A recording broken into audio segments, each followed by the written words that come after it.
देखिए बेटा, आज हम डिस्कस करेंगे torque on current carrying loop placed in magnetic field.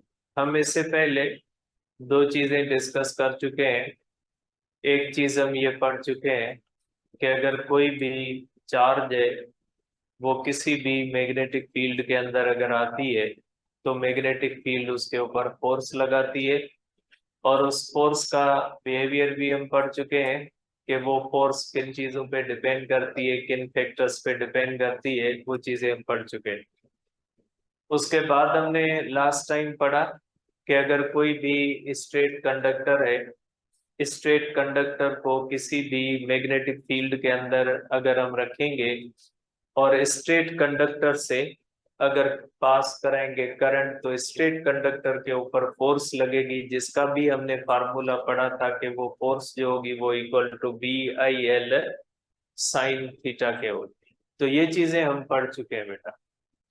अब जो हमारा नेक्स्ट टॉपिक है वो मोटर प्रिंसिपल है या force on current carrying loop है। जो मोटर प्रिंसिपल होता है, जिसके ऊपर ये फैन चल रहे हैं, जिसके ऊपर मोटर चलती है, कोई भी ऐसी चीज जिसमें करंट दे और वो रोटेट करना शुरू कर देती है, उसका प्रिंसिपल आज हम इसके अंदर पढ़ेंगे।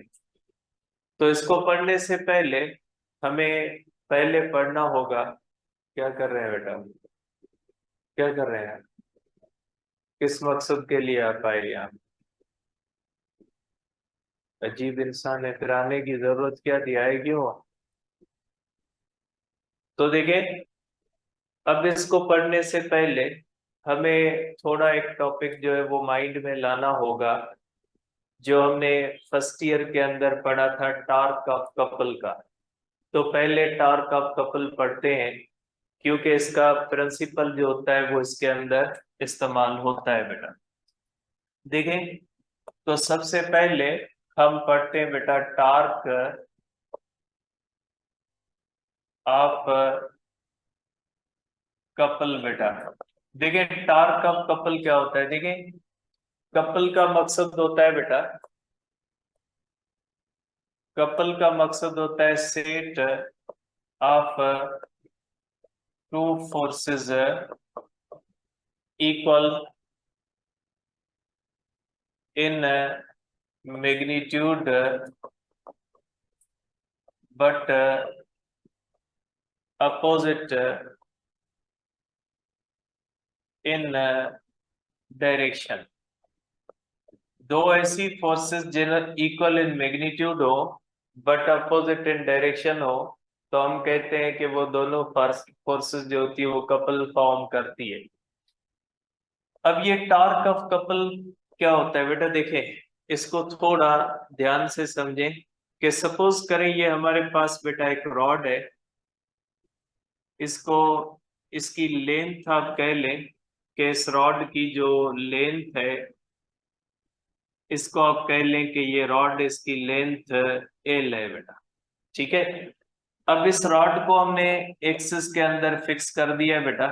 ये आप कह लें कि इस रॉड के एक्सिस है। ये रॉड का एक्स एक्सिस है जो रॉड के बीच से गुजरता है, और ये रॉड का वाई एक्सिस है। अब अगर इसके ऊपर दो फोर्सेस लगाते हैं बेटा हम इस तरह से, एक फोर्स इस तरह से लगाते हैं F1, और दूसरी फोर्स F2 यहाँ पे लगाते हैं।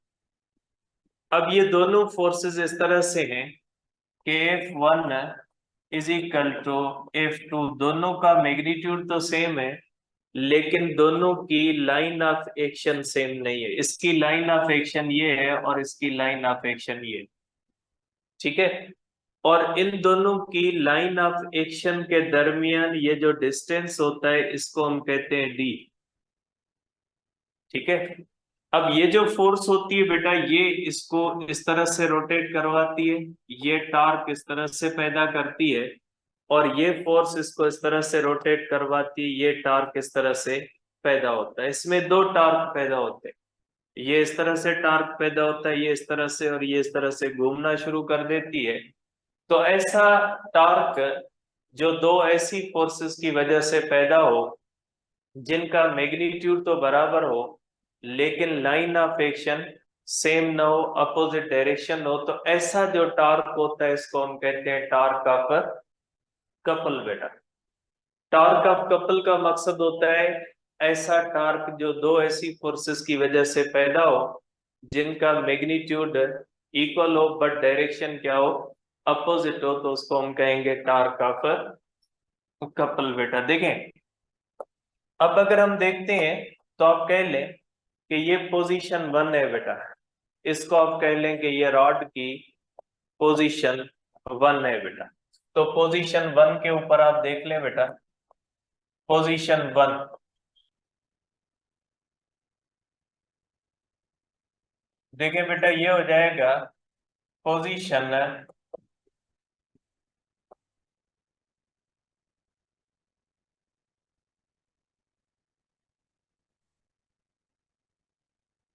ये हो जाएगी बेटा position 1।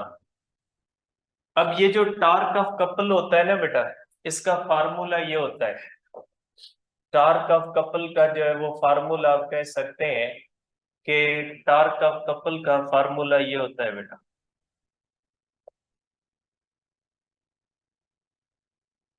Torque of couple is equal to बेटा, is equal to magnitude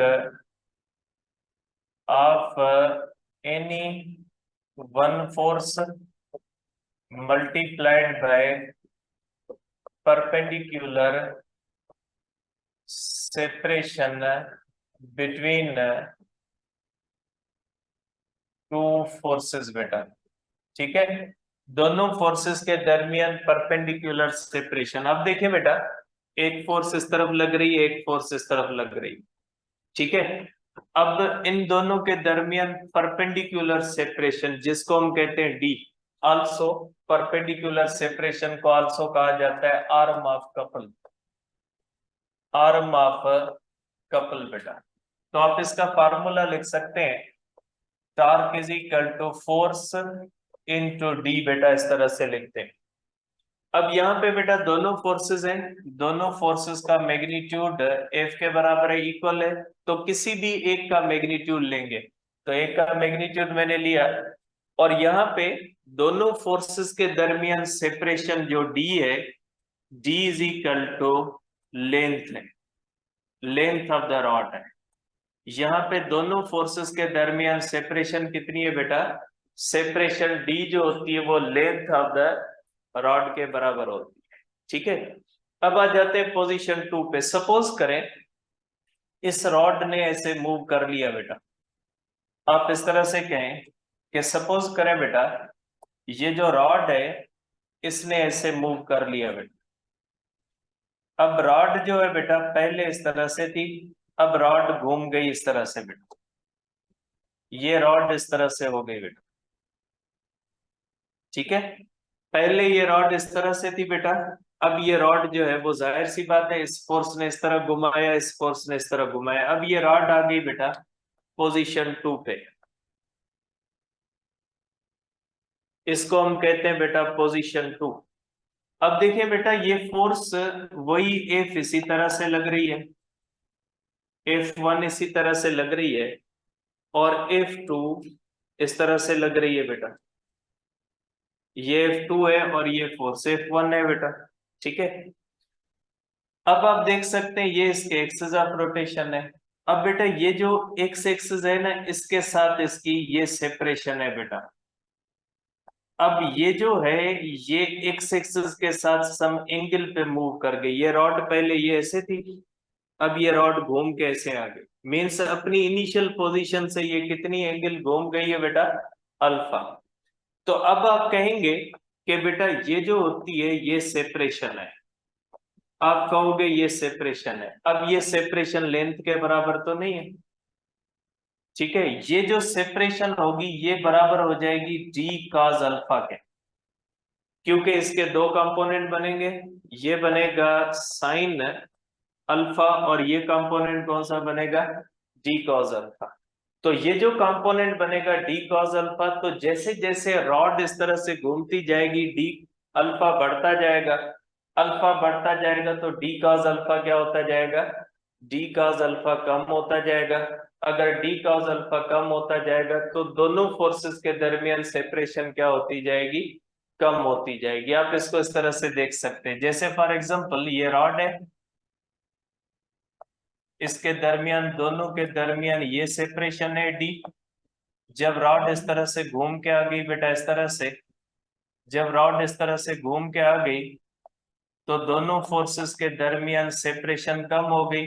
rod और ऊंचा अगर रोटेट करेगी तो जैसे जैसे रॉड घूमती जाएगी दोनों फोर्सेस के दरमियान सेपरेशन कम होती जाएगी। रॉड जब वर्टिकल बन जाएगी तो दोनों फोर्सेस के दरमियान जो सेपरेशन होगी डी क्या बन जाएगी, जीरो होती। जैसे ये है, जैसे जैसे ये रॉड इस तरह से घूमती जाएगी, रॉड घूमती जाएगी तो दोनों फोर्सेस के दरमियान सेपरेशन क्या होती जाएगी, कम होती जाएगी। और पोजीशन 2 के ऊपर आप फार्मूला ये लगाओगे, पोजीशन 2 के ऊपर,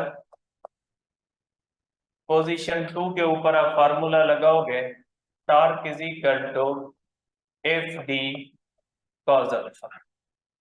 ठीक है, जब ये पोजीशन होती है तो torque is equal to f d. जब सम एंगल पे रॉड चली जाती है तो आप कौन सा फार्मूला लगाओगे, एफ डी कॉस अल्फा। अब जब यहाँ पे रॉड आ जाएगी तो आप कहोगे alpha is equal to zero, तो टॉर्क भी क्या हो जाएगा बेटा, जीरो। ठीक है, तो ये होता है बेटा टॉर्क ऑफ कपल की कुछ चीजें जो हमने फर्स्ट ईयर के अंदर पढ़ी है। मैंने आपको थोड़ा इसके बारे में बता दिया है कि